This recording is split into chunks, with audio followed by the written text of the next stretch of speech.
আপনি যদি মোটামুটি ফুটবল দেখে থাকেন এবং আপনি যদি চান একটা স্পেসিফিক প্লেয়ারকে আপনি জাজ করবেন, তাহলে কিন্তু সেই প্লেয়ারটার পুরো 90 মিনিট খেলা আপনার দেখা লাগে না। আপনি স্পেসিফিকভাবে সেই প্লেয়ারটার 5 থেকে 10 মিনিটের খেলা অথবা একটা স্পেসিফিক শট, একটু ড্রিবল বা একটা চান্স ক্রিয়েশন অথবা একটা স্পেসিফিক ইন্টারসেপশন, এইটুকু দেখলেই কিন্তু আপনার ধারণা হয়ে যাবে যে সেই প্লেয়ারটার কোয়ালিটি কীরকম বা তার মধ্যে কী কী পটেনশিয়াল আছে। এক্স্যাক্টলি সেম জিনিসটা আমরা আজকে উইটনেস করছি বাংলাদেশ যখন পাকিস্তানের এগেনস্টে খেলছে সাফ আন্ডার-20 চ্যাম্পিয়নশিপে। আমি ডিরেক্ট বলে দিই আমি কার কথা বলতেছি। আমি কথা বলতেছি আজকের ম্যাচের হিরো, আজকের ম্যাচের এমভিপি, আজকের ম্যাচের player of the match Ronan Suleman. এই কথাটা যখন আমি বলছি আমার কি যে ভালো লাগতেছে, এটা আসলে আমি ভাষায় প্রকাশ করতে পারবো না। যেভাবে আপনি ভাষায় প্রকাশ করতে পারেন নাই আপনার ইমোশন যখন আপনি তাদেরকে বাংলাদেশের জার্সিতে দেখছেন। Number 12, number 22 Ronan Suleman, Declan Suleman. এই দুইটা প্লেয়ারকে বাংলাদেশে আনার জন্য বাংলাদেশি ফুটবল ফ্যানরা যে কি পরিমাণ কষ্ট করছে সেটা আসলে ভাষায় প্রকাশ করার মতো না। ভাই, আমরা ফুটবল পাগলা জাতি। আমাদের ফুটবল যখন আমরা পাশে পাই, ফুটবল যখন আমরা দেখি একটু গ্রো করতেছে, আমাদের আর আসলে কিচ্ছু তখন বলার থাকে না। এই খুশির মোমেন্টে আপনাদেরকে আরেকটা খুশির খবর দিয়ে দিই, সেটা হচ্ছে একসাথে বিকাশ হবে 2.0 আবার আসছে। এখন একসাথে বিকাশ হবে সেটা জিনিসটা কি, এটা যদি আমি একটু শর্টে বলে দিই, যারা জানেন তারা তো জানেন, যারা জানেন না সেটা হচ্ছে এটা হচ্ছে বাংলাদেশের one of the biggest sports podcast, যেখানে আমরা বাংলাদেশ ফুটবল নিয়ে কথা বলি। লাস্ট ইন্ডিয়া ম্যাচের আগে নভেম্বর মাসে আমরা কথা বলেছিলাম এবং সামনে যখন বাংলাদেশ সিঙ্গাপুর এবং ভিয়েতনামকে ফেস করবে তখনও কিন্তু আমরা কথা বলবো এবং এবার কিন্তু অনেক সারপ্রাইজেস আছে। আপনি জাস্ট ওয়েট করেন অ্যান্ড দেখেন যে আস্তে আস্তে কি আসতেছে। Back to the video. Ronan Suleman, Declan Suleman মাঠে আমাদের জার্সিতে, এবং রোনান সুলেমানের যে ফ্রি কিক থেকে গোলটা আসছে, যখন তার ফক্স ইন দ্য বক্স টাইপের সেই হেড থেকে গোলটা আসছে, আসলে লাফানো ছাড়া আমাদের কাছে আর কোনো কিছু করার নেই। এবং যখন আমি দেখলাম যে এই প্লেয়ারটা গোল করার সাথে সাথে মালদ্বীপে অবস্থিত বাংলাদেশি যে ফ্যানগুলো ছিল তাদের সাথে গিয়ে সেলিব্রেট করতেছে, বা ম্যাচ শেষে যখন আমি দেখলাম যে বাংলাদেশের পতাকা হাতে নিয়ে দুইটা প্লেয়ার বাংলাদেশের মানুষকে সেলিব্রেট করতেছে, তখন আসলে এই যে এতকাল ধরে মানুষের কষ্ট, এটা আসলে সার্থকতার রূপ নেয়। তবে ম্যাচে যে সব পজিটিভ হয়েছে জিনিসটা কিন্তু এমন না। প্রথম 45 মিনিট, প্রথম হাফ যখন আমরা দেখছি, আসলে মন থেকে কিছু গালি বের হয়েছে। এখন দেখেন, আমি পজিটিভ একটা পার্সন, ফুটবল নিয়ে আমি সবসময় পজিটিভ। আমি স্পেশালি বাংলাদেশি প্লেয়ারদের নিয়ে অনেক বেশি পজিটিভ, কারণ আমি জানি যে এই প্লেয়ারগুলোই কিন্তু ভবিষ্যতে আমাদের কাজে দিবে। আমি যদি বলি মোর্শেদ আলীর কথা, আমি যদি বলি নাজমুল হুদা ফয়সালের কথা, আমি যদি বলি চন্দন রয়ের কথা, এই প্লেয়ারগুলোই কিন্তু ভবিষ্যৎ বাংলাদেশ ন্যাশনাল টিমের পাইপলাইনে থাকা প্লেয়ার। এখন দেখেন, এদের প্রতি আমাদের এক্সপেকটেশন অনেক বেশি। ডেকলানকে আজকে আমি মাঠে স্টার্টিং লাইন আপে দেখি নাই। সো যখন আমি দেখলাম যে নাজমুল হুদা ফয়সাল আছে, তারপরে হচ্ছে নাজমুল হুদা আছে, দেন হচ্ছে মুর্শেদ আলী আছে, যখন দেখলাম রোনান আছে, তখন আমি ভাবছিলাম যে এই প্লেয়ারগুলো একজন একজনের সাথে কানেক্ট করবে এবং আমাদেরকে সুন্দর সুন্দর গোল উপহার দিবে। তবে আমার যে এক্সপেকটেশন ছিল সেটা সম্পূর্ণ উল্টা হয়েছে। পাকিস্তান আন্ডার-20 টিম নিয়ে আমাদের তেমন কোনো ধারণা ছিল না, কারণ তেমন কোনো ডাটাই দেখি নাই।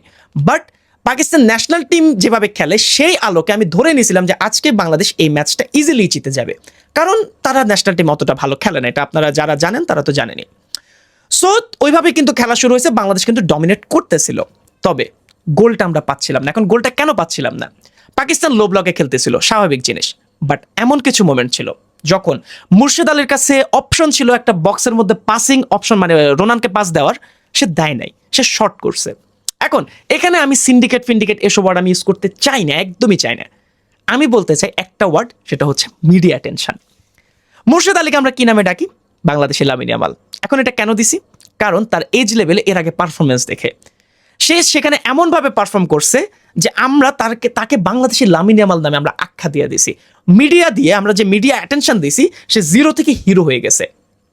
এবং সেই জিনিসটাকে সে কাভার আপ করার জন্য, সে একটা স্পেসিফিক গোল বের করার জন্য, যখন আপনার টিমে রোনানের মতো প্লেয়ার আছে, যখন আপনার টিমে ডেকলানের মতো প্লেয়ার আছে, তখন সেই প্লেয়ারগুলোকে আপনি ওভারশ্যাডো করার জন্য আপনার একটা স্পেসিফিক গোল দরকার পড়ে। এবং আন্ডার-20 যেহেতু খেলতেছে, তার মানে তারা আমার থেকে বয়সে ছোট। এখন দেখেন, আমি ফুটবল দেখতেছি অনেক দিন ধরে, 2-3 বছর ধরে আমি ফুটবল দিয়ে ভিডিও বানাচ্ছি। সো মিডিয়া নিয়ে একটু ধারণা আমার আছে। ফুটবল নিয়ে তাদের সমান আমি হইতে পারবো না, এটা তাদের ফুটবলিং অ্যাবিলিটি নিয়ে আমি কোনো কোশ্চেনই করবো না। বাট এই যে মিডিয়া নিয়ে কথাবার্তা, এগুলোই কিন্তু তাদের মাথায় চাপছে। স্পেশালি আমি যদি বলি এই দুইটা প্লেয়ার, এখন দেখেন এই দুইটা প্লেয়ারকে নিয়ে আমি কেন ব্যাশ করতেছি, কারণ এদের প্রতি আমার এক্সপেকটেশন অনেক বেশি ছিল। এদের প্রতি আমার এক্সপেকটেশন অনেক বেশি ছিল। আমাদের ডিফেন্ডাররা বেশ ভালো খেলছে, বাট আমি অনেকের নামও জানি না সত্যি কথা বলতে। এখন দেখেন এদের প্রতি আমার এক্সপেকটেশন যখন বেশি ছিল এবং যখন তারা আমার এক্সপেকটেশনটা মিট করতে পারে নাই, তখনই কিন্তু আমার খারাপ লাগছে। Murshed Ali pin point shot দিতে পারতো, পিন পয়েন্ট পাস দিতে পারতো রোনানকে, যেখান থেকে রোনান প্রথমার্ধে গোল দিতে পারতো। সেই জায়গাটাতে সে পাস দেয় নাই, সে একটা শট করছে যেটা বারেরও বাইরে দিয়ে চলে গেছে। তখনই কিন্তু আমাদের সবার মেজাজ খারাপ হয়েছে। আমাদের প্লেয়ারদের একটা জিনিস মাথায় রাখা উচিত যে এখন বাংলাদেশের মানুষ ফুটবলের প্রতি অনেক আগ্রহ দেখায়, স্পেসিফিকভাবে বাংলাদেশ ফুটবল নিয়ে আগ্রহ দেখায়। সো টিভিতে বা একটা মোবাইল সেটে বা একটা ইউটিউব চ্যানেলে যখন আপনার খেলাটা দেখতেছে, তখন কিন্তু জাজমেন্ট আসবেই। আপনাকে যেরকমভাবে হিরো বানানো হয়েছে সেরকমভাবে কিন্তু জিরো বানাইতে বেশিক্ষণ টাইম লাগে না। এবং আজকে দেখেন, আজকে আপনি যতগুলো বাংলাদেশের ফুটবল ফ্যান পেজ আপনি দেখবেন, সেখানে কিন্তু মুর্শেদ আলী এবং ফয়সাল আহমেদ ফাহিম বলতেছি, নাজমুল হুদা ফয়সাল এবং হচ্ছে চন্দন রয়, এদেরকে কিন্তু বিলেন হিসেবে পোট্রে করা হয়েছে। আমি সবার কাছে একটা হাম্বল রিকোয়েস্ট করবো যে এটা করেন না, এটা করেন না, ওদের এখনো বয়স ছোট। বাট আমাদের প্লেয়ারদেরও বুঝতে হবে যে এইটা কিন্তু ছোট মোটো খেলা না। আপনি যখন সাফে বাংলাদেশকে রিপ্রেজেন্ট করতেছেন, তখন কিন্তু জিনিসটা ছোট কোনো জিনিস আর থাকে না। সো ওই জায়গাটাতে আপনাকে একজন টিম প্লেয়ার হিসেবে হইতে হবে। আপনি গোল করলে হিরো হবেন, ওকে, দ্যাটস ফাইন। বাট আপনি যখন অ্যাজ এ টিম প্লেয়ার হিসেবে খেলবেন, বাংলাদেশের মানুষের সাপোর্ট আপনার কাছে থাকবে। এই জিনিসটা আপনাদের মাথায় ইনজেক্ট করতে হবে। এখন দেখেন, এসব আলাপ তো গেল, ম্যাচ নিয়ে কথা বলে। How was the match? Bangladesh as expected পাকিস্তানকে পুরো ধসাই দিছে। হয়তো গোল দিয়ে হয়তো আমরা 2-0 জিতছি, বাট মাঠে যেভাবে আমরা অ্যাপিয়ারেন্স দেখাইছি, পাকিস্তান কোনো চান্সই পায় নাই। এক্স্যাক্টলি কোনো চান্সই পায় না। আমাদের ডিফেন্ডাররা ভেরি সলিড গেম খেলছে। ফার্স্ট হাফে আমাদের মিডফিল্ডটা অনেক জগা খিচুড়ি ছিল। এখন দেখেন আমাদের যে হেড কোচ, ওনাকে নিয়ে কন্ট্রোভার্সি শেষ নাই। তিনি কি প্রপার কোচ না ওনার কি লাইসেন্স আছে, এটা নিয়ে আমাদের অনেক দ্বিধাদ্বন্দ্ব। সো ওই জায়গাটাতে আমি যখন দেখলাম যে আমার টিম এরকমভাবে ডমিনেট করে খেলতেছে, তখন আসলে আমার কাছে ভালোই লাগে। সো দেখেন, আমি আসলে ম্যাচ নিয়ে ট্যাকটিক্যাল আলাপ করলে আমার আরেকটু ফুটবল দেখা লাগবে, না মানে আজকের এই ম্যাচটা আরেকবার দেখা লাগবে। সো আমি যখন ইনিশিয়াল রিয়াকশনটা দিচ্ছি, তখন পর্যন্ত আমার কাছে মনে হয়েছে যে Bangladesh had a very good game, Bangladesh ভালো খেলছে। এবং এই ম্যাচটাতে ট্যাকটিক্যাল আলাপ আমার নাই করা উচিত, কারণ সামনের ম্যাচটা আসতেছে আমাদের ইন্ডিয়ার এগেনস্টে। এবং এই গ্রুপটাতে যদি আমরা টপ করতে পারি, তখনই কিন্তু আসলে বোঝা যাবে যে সাউথ এশিয়াতে আমাদের উপরে আর কেউ নাই। বাংলাদেশ একটা টাফ গ্রুপে ছিল, এবং বাংলাদেশের মানুষ যখন পাকিস্তানের এগেনস্টে খেলে, যখন ইন্ডিয়ার এগেনস্টে খেলে, তখন লেভেলটা আলাদা থাকে। সো দেখেন, ওভারঅল ম্যাচ ওয়াজ গুড। ম্যাচের মধ্যে আমাদের প্লেয়াররা কিছু মিস্টেক করছে, সো ওই মিস্টেকগুলোর জন্য আমাদের প্লেয়ারদেরকে ওই রকমভাবে ব্যাশ করবে না। যা বলার আমরা বলে দিচ্ছি, ওদেরকে গিয়ে কোনো হিট দিবে না, যাতে ওদের কোনো মানসিক কোনো তাদের মধ্যে চাপ না পড়ে। এই জিনিসটা আমাদের খেয়াল রাখতে হবে। রোনান সুলেমান, ডেকলান সুলেমানকে আমরা সেলিব্রেট করি, কারণ এই কোয়ালিটি ভাই, এই কোয়ালিটির জন্যই কিন্তু তাদেরকে আমরা চাচ্ছিলাম আমাদের টিমে। যাই হোক, Ronan Suleman has arrived. Ronan Bangladeshi Suleman has arrived.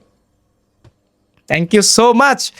ভালো লাগতেছে ভাই, বাংলাদেশ জিতলে ভালো লাগে। সো পরবর্তী ভিডিও পর্যন্ত সবাই ভালো থাকবেন, সুস্থ থাকবেন। সবাইকে আসসালামু আলাইকুম।